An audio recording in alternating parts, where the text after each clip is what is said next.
Ayun yung gate, tsaka yung tangke ng tubig. Tapos, ito yung...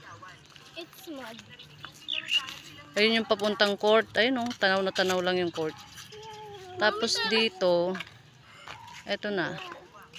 1, 2, 3, 4. Yun. Ayun na. Yan. Open na siya. Naka-open din yung pinto ng kotse. Tapos ito yung patag na yung ano, patag yung harap. Ganda siya. Maayos. Ito ba yung tira? Kaya wala pong canopy, yan po. Ulan-ulan. Sa ano yan, sa tagas. Ano po yan, yung angge, Oo. tapos babagsak dito. Okay. So hindi yan galing kung saan. Kasi yun ang gusto kong tanungin. Bakit, baka sabi ko bumaha. Apo. Bale, meron tayong minor permit. Kasama sa minor permit natin itong canopy na 1 meter. Canopy. Apo. Breaker, sir, ma'am. Meron ditong 16 amperes saka 32 amperes. So 16 amperes yan po connection ng lightings natin. Ito pong 32 amperes ay yan po yung mga connection ng saksakan natin, yung mga CO. Itong boundary line. Ayan. So kalahati din po, no? Katulad doon. Kalahati po nito sa inyo, kalahati dito sa kabila.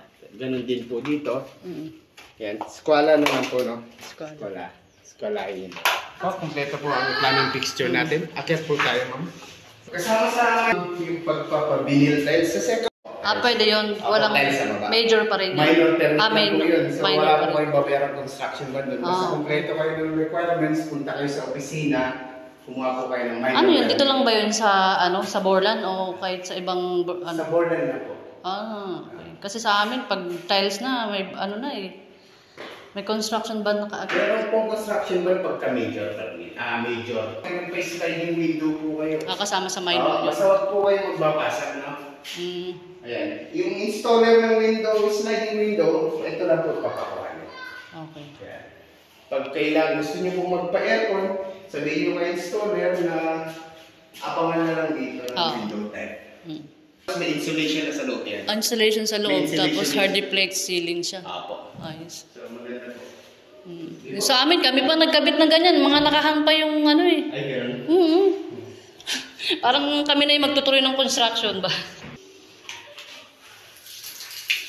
So yung kuryente, anytime pag lumipat na, pwede na. lalagyan na lang ng ilaw, tapos open na. Open niyo po. Opo. Tapos yung tubig, Ano na po yan, may kuryente na po. tapos yung tubig nagrarang.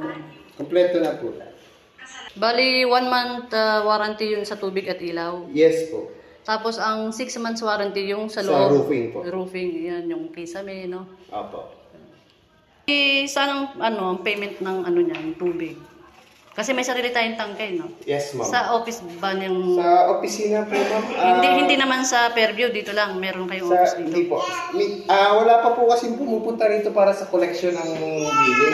So yun sa ano ba? Pagka yung ano na po, marami na po. Doon lang. Doon na nagkakaroon yung pumupunta para sa billing. So ngayon po, mag-buy kayo sa online. Online meron naman. Gcash, no? Ganun po.